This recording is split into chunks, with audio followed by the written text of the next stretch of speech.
Hər kəs salamlayıram, əziz və dəyərli izləyicilərim. Bugün sizə çox gözəl bir vloqla gəlmişəm. Nəhayət yoldaşım gəldi gəmidən və bu o deməkdir ki, biz bacardığımız qədər tez-tez gəzmələrə gedəcəyik, fərqli yerlər kəşf edəcəyik. Adətən ana olandan sonra hər kəs düşünür ki, mən artıq övladımla məşğul olmalıyam və bütün həyatım sadəcə övladım olmalıdır. Amma bu düzgün bir şey deyil. Gərək ana özü xoşbəxt olsun, özünü yaxşı hiss etsin ki, övladının da üzü gülsün. Çünki mən bu 3 ay ərzində heç xatırlamıram ki, oturub heç evdə belə yəni rahat çörəyimi yeyim, çayımı içim. Amma artıq özümə söz vermişəm ki, bacardığım qədər şeyi düzənə salmağa çalışacağam. Çünki artıq İncinin 1 yaşı olur. Artıq o da bizim həyat dinamikamıza bacardığımız qədər onu uyğunlaşdırmağa çalışacağıq inşallah. Və yaxınlaşdığımız ilk stendlərdən biri elə bu oldu. Çox gəzmədik açığı, qaydanda belə ətraflı gəzdik.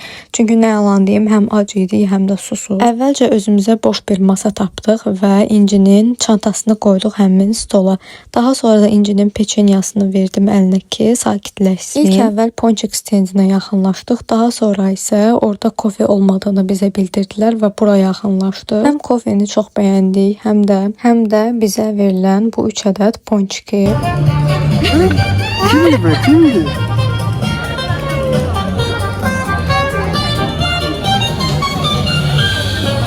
Seçdiyimiz ponçiklərdən biri belə badamlı və şokoladlı idi. İkincisi çiyələli, üçüncüsü də malinalı idi. Və hər üçündə dadı həmişəki kimi çox gözəl idi. Və kofe verilən bu stəkanın üzərində də sanki liman təsvir olunmuşdu. Elə hər bir sözünün mənası da liman deməkdir. Və təbii ki, İnci boş dayanmırdı. Dayanmadan əlini atırdı bizim stola. Biz də artıq düşündük ki, onun aclığı üçün belə edir. Ona görə də 100 ml süd hazırlayıb verdim. Bir tərəfdən özüm kofemi içdim, bir tərəfdən də onu yedizdirdim. Sonra mənim ponçikimdən biraz qalmışdı. Ona görə gəldi atası kömək elədi ki, o içsin, mən də orada yeyim içim özüm üçün. Və təbii ki, bu qədər yeyib içəndən sonra İnci xanım boş durmadı. Çıxdı stolun üstünə, baxın bu kofe qabı ilə belə gəzdi ora-bura, daha doğrusu kofe stəkanı ilə. Amma ki, maşallah genel olaraq həmin gün bizi incitmədi. Yəni ən azından oturub saatlarla ağlamaq falan, yəni belə bir şeylər olmadı. Çox şükür o günləri artıq geridə qalıb İncinin. Və belə bir maketin yanında şəkil çəkdirəndən sonra artıq heç cürə gördük ki, oturmur yerində. Biz də çıxartdıq belə, ayaqqabısını geyindirdik, ətrafı gəzdirdik, çox maraqla gəzdi. Əslində uşaqlar çox xoşdur ki, arada belə fərqli yerlərə getsinlər, belə qəşəng məkanlar görsünlər və ətrafı kəşf etsinlər. Çünki zaten 1-3 yaş aralığı belə kəşfiyyat dönəmidir. Bu arada həmin bu günü nəyə görə axşamüstüdən başladım, səhər saatlarından yox. Çünki açığı dəqiq deyildi bizim gəlib gəlməməyimiz. Biraz evdə işlər çox idi, bilirsiniz ki, təmir işləri falan da gedir. Əlavə olaraq yer yığış da elədik deyə biraz işlərimiz uzandı. Ona görə də az sonra görəcəksiniz ki, mən bir başqa günü daha vloglamışam. Sevindirici bir xəbər olaraq onu demək istəyirəm ki, artıq həyətimizin bütün təmir işləri bitib, hətta boyanma işləri də bitib. Bir dənə yığışdırmaq, yumaq qalmışdı. Onu da anam elədi. Təbii ki, bu ən ağır işlərdəndir. Bizdə özdəki 2 kuxna var, 2 mətbəx daha doğrusu. Yəni həm içəridə, həm də çöldə. Və təbii ki, ən çox kirlənən çöl mətbəx olur. Anam təsəvvürün sobanın içinə kimi, yəni yağını falan hər şeyini təmizləyib ki, İnci xanımın ad gününə hazırlaşacağıq. İnşallah ayın 16-sı İnciyə ad günü eləyirik. Əslində bilirsiniz ki, 28 aprel idi ad günü. Sadəcə atası burada olmadığı üçün təmtəralı şəkildə qeyd eləmədik. Açıq istəmədim ki, qalsın. Çünki 1 yaşı bir dəfə olur. Yəni həyatındakı o gözəl anlardan biri sadəcə bir dəfə olur və istədim xatirə şəkillər, videolar olsun. İnşallah hər birinin ən incə ayrıntısına kimi paylaşacağım sizinlə. Və İncinin paylama konfetlərinin də böyük bir hissəsini hazırlamışam. Qalan hissəsini də inşallah ki, sabah hazırlayıb qutaracağam. Demək olar ki, hər bir şeyi öncədən danışmışıq, təşkil eləmişik. İnşallah həmin günə heç bir problem olmaz. İşlərimiz çox yolunda gedər, axarında gedər. Məclisimiz də gözəl keçər. Yəni sadəcə bunu arzulayıram. İnşallah ki, İnci də özünü çox yaxşı aparar, nadinclik eləməz, ağlamaz. Və ertəsi gündən hər kəsə salam. Artıq səhər saatlar idi və bu xanım çox tez oyanır. Saat hardasa 7-8 arası oyanır rəngi. Nə yalan deyim, axır vaxtlar heç İnci ilə bərabər oyana bilmirəm. Əsasən səhər oyananda anam, bacım məşğul olurlar. Bacım da imtahanlara hazırlaşdığı üçün evdə olur. Ancaq imtahana gedəndə gedir. Görürəm ki, artıq kaşasını yeyib, indi də əlində peçenyası var. İnci mənə ver, İnci mənə ver. Baba.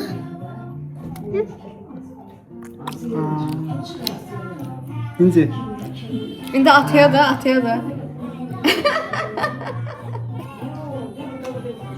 Paylaşımcı uşaqdır. Uşaq bizdən dadlı şeylər yiyir. Gavalı var içində. Mədir? Bəs mən yetim, mən. Ana qaldı, ana. Əsas məsələ anadır. Çox sağ ol, lazım deyil, sən ye. Sən ye, mən balam. Allah halal olsun. Halaldır balası. Ümumiyyətlə mən videoları çəkib hazırlayanda bacardığım qədər doğaçlama hazırlayıram. Yəni çox təbii alınması üçün əlimdən gələni edirəm. Qətiyyən süni davranmıram. Yəqin ki, mənə elə gəlir ki, əksər xanımlar da həmişə aşağıda qeyd edirlər ki, bəs tez-tez videolar paylaşıram. Məncə bu təbiilikdən dolayı irəli gəlir. Sağ olsun bizincidən həmişə yeməyin istəyəndə, yəni təkcə piçenya yox, bura meyvə və sair də aiddir. Bizə heç vaxt yox demir. Paylaşımcı uşaq kimi böyütməyə çalışır. Və xoşlayır ki, atası onu belə atsın, tutsun. Bax bir də belə oynatsın. Atası Temudan belə bir papaq almışdı ki, güya ora-bura yıxılanda başı yerə dəyməsin. O da qətiyyən heç bir şey qoymur ki, başında qalsın. Sonra da gəlib görür ki, burada pult var. Tez əlinə pultu alır, knopkalara basır. O da qışqırır ki, bəs bu kanalı düzəldir. İnci təzə-təzə bu evə gələndə, çox körpə vaxtlarında, konkret olaraq bizə ən möhtac olan vaxtlarında bizə ona baxmaq çox çətin gəlirdi. Yəni dəhşətli gəlirdi. Anam özü belə qorxa-qorxa əlinə alırdı təzə vaxtlar. Amma nə yalan deyim, anamın rolu burada çox böyük olub həqiqətən. İndi bizə daha rahatdır İnci ilə məşğul olmaq. Çünki o ən çətin vaxtları, ən qayğılı vaxtları gedir. Biraz daha belə gülməli, şirin vaxtları qayıdır. Və indi isə burada sizə göstərirəm bu morcanı. Mütləq bacardığım qədər hər gün verməyə çalışıram. Bir çay qaşığı. Təzəlikcə belə bir oyuncaq almışam. Belə maqnitlərdir. Üstündə balaca nöqtə kimi maqnitlər və onları belə tutmalıdır sanki balıq. Amma ki, xanım qız ancaq dağıtmağı bilir. Bir də bu çubuğu belə ağzına salmağı bilir. Burada gördüyünüz pureni də birazdan hazırlayacağıq sizinlə. İçində peçenya var, daha sonra banan və şaftalı. Təbii ki, meyvələrin tam yetişmiş olmağına diqqət edirəm. İlk vaxtlarda belə mızmızlanır, amma sonra dadına baxandan sonra bəyənir və tanış dad olduğu üçün yeməyə başlayır.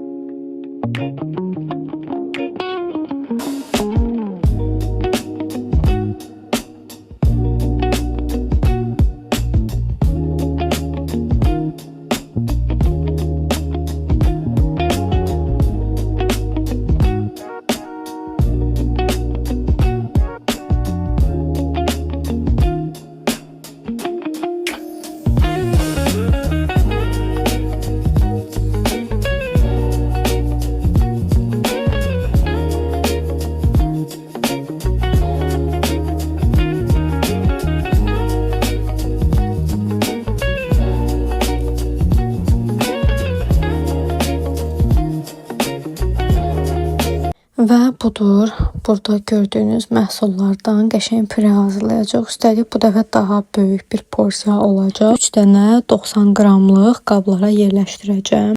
Öncəliklə burada nə qədər lazım bilərsəniz, o qədər miqdarda belə peçenyaları qoyursunuz və qaynar suda isladırsınız. Daha sonra da yetişmiş olan bananı və yetişmiş olan 2 ədəd şaftalını yaxşıca incə balaca doğrayırıq.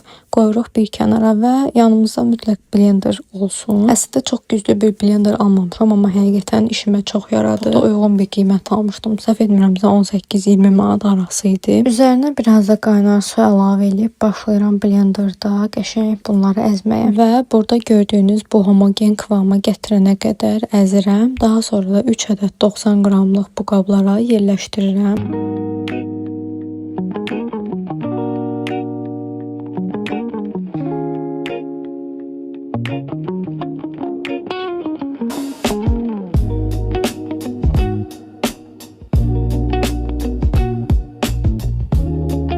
Və buzluqda təmizlik işləri aparanda artıq bunların da vaxtı çoxdandan bitib. Yəni 1 ilə yaxındakı bunları saxlayıram burada.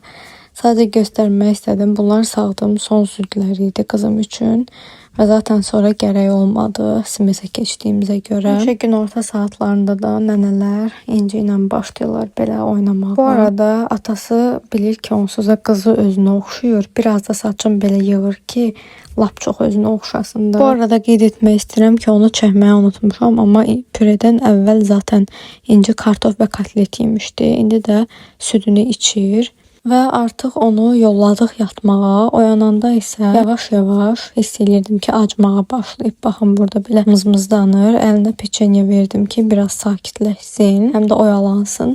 Və burada belə balaca xırda-xırda tərəvəzləri doğrayıb. Həm su, həm də bulyon qatdığım bu balaca qazana əlavə edirəm həmişəki qazanımı. Və bunlar yaxşıca bişəndən sonra üzərinə baxın, həmişə bu göstərdiyim pendir və yumurta qarışımlı tozu əlavə edirəm. Ki verirəm, bununla eləyəndə İnci çox doyur. Sonra da yarım qaşıq belə səbzili manılı qarışım əlavə edirəm. İçində reyhan da olduğu üçün çox gözəl bir qoxu və dad verir. Və artıq o məşhur supumuz hazırdır. İçinə mütləq surətdə duz əlavə edirəm və zeytun yağı əlavə edirəm. Zeytun yağı olmasa sanki dad bəyənmir xanım qız.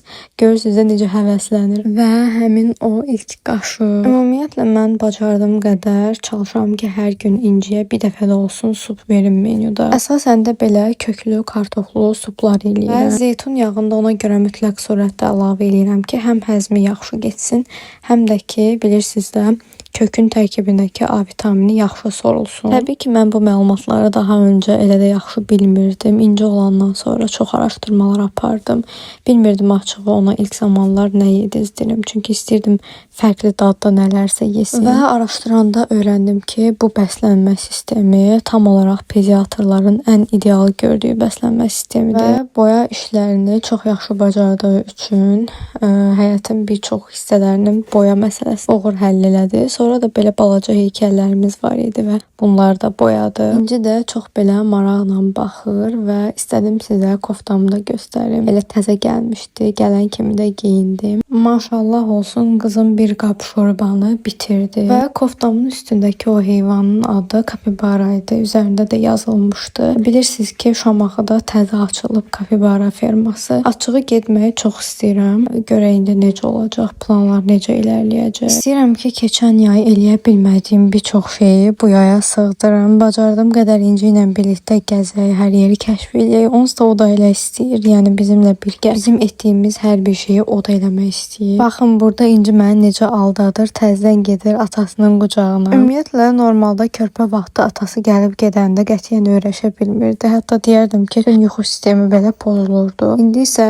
bu halla məncə rastlaşmırıq elə də. Yəni tez uyğunlaşır, hətta çox əylənir. Bütün həyəti də belə həvəslə gəzir. Əsasən güllərə, çiçəklərə və yaşıllığa da yaxınlaşanda çox sevinir.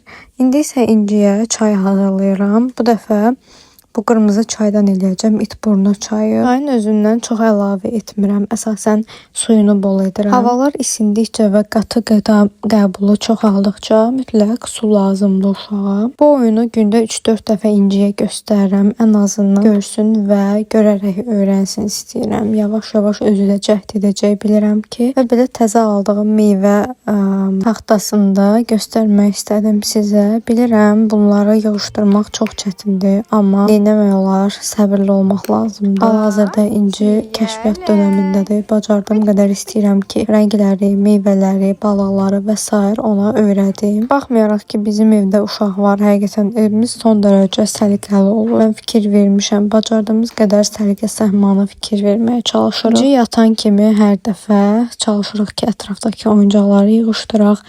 Onun baxım məhsullarını yerbəyer eləyək. Yəni əsasən bu tip işlərlə məşğul oluruq ki, evdə daimi səliqə səhman olsun. Və bilirəm ki, belə qəşəng gündəlik vloqları sevirsiniz, bəyənirsiniz. Daimi izləyicilərim həmişə mənə yazırlar aşağıda. Və daha çox belə gözəl videoların gəlməyini istəyirsinizsə, zəhmət olmazsa mənim bu videolarıma fikir bildirməyi, kanala abunə olmağı və videonu like etməyi unutmayın. Hər birinizə bir daha xoş izləmələr arzu edirəm.